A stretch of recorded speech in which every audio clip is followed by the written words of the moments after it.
নমস্কাৰ friends, recently অসমত এখন চিৰিয়েলে সকলোকে আকৰ্ষণ কৰি লৈছে, সকলোকে চুম্বকৰ দৰে টানি লৈছে। কিন্তু সকলোৱে কৈছে যে এইখন ছেক্সৰ ওপৰত বেছি গুৰুত্ব দিয়া হৈছে। ফিল্মখন ছেক্সক আগত ৰখা হৈছে।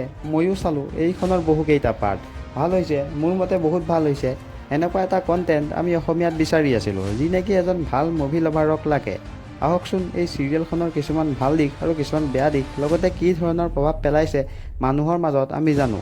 ফ্ৰেণ্ডছ, এই চিৰিয়েলখনৰ নামটো যদি আমি চাবলৈ যাওঁ চুপা চুপি, এই চুপা চুপি নামটোৰ অৰ্থ আমি বেলেগকৈ ভাবি চাব পাৰোঁ, যেনে জুমি চাই থকা আৰু চুপি খোৱা। আপোনালোকে ভুল নুবুজিব, চুপি খোৱা মানে ললিপপো হ'ব পাৰে নে কিয়।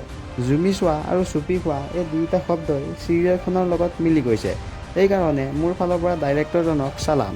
ফ্ৰেণ্ডছ, ফিল্মখনৰ কণ্টেণ্টবোৰ বঢ়িয়া হৈছে, বোলেতো লাজবাব। আৰু এই ফিল্মখন চাই যদি আৰ্মীৰ জোৱানসকলৰ চুলি সৰিছে, তেনেহ'লে কংগ্ৰেচুলেশ্যন ব্ৰ', তোমালোকৰ আদিবাসী হেয়াৰ অইল লগাব হ'ল। ফ্ৰেণ্ডছ, তাত দেখুওৱা মতে তোমালোকে কি ভাবা?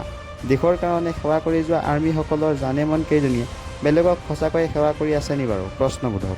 যদি এনেকুৱা হৈছে, তাতকৈ আৰু দুখৰ বিষয় নাই। ধেমালি কৰা এৰি মেইন কথালৈ যদি আহোঁ, তেনেহ'লে চিৰিয়েলখনৰ অভিনেতা কেইজন নিজৰ ৰোলটো ধুনীয়াকৈ কৰিব পাৰিছে। চাবলৈ গ'লে অনন্যা পাণ্ডেৰ এক্টিঙো ফেইল। এইখন চাই যদি আপুনি এটা কথা লক্ষ্য কৰিছে, এই ফিল্মখনত মোবাইলটোৱে এটা বেলেগ ধৰণৰ এক্টিং কৰিছে। মোবাইলে আমাৰ জীৱনত বহুত প্ৰয়োজন, কিন্তু ফ্ৰেণ্ডছ, মোবাইলটোৱে কিছুমানক একেবাৰে বৰবাদ কৰি দিব পাৰে। মই কোৱা কথাটোৰ ইংগিত আপোনালোকে চুপা চুপি চিৰিয়েলখন চাই নিশ্চয় পাইছে চাগে।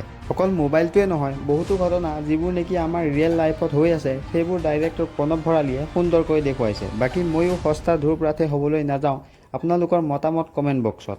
ফ্ৰেণ্ডছ, আগলৈ আপোনালোকক মুভি ৰিলেটেড যেনেকুৱাই ভিডিঅ' নালাগক কিয়, বলিউডৰ পৰা হলিউডলৈ আপোনালোকে চিন্তা নকৰিব। নেক্সট প্ৰভাসৰ কালকি মুভিখনৰ ওপৰত ভিডিঅ' আহি আছে, তেতিয়ালৈকে মোৰ চেনেলটো ছাবস্ক্ৰাইব কৰি ৰাখিব।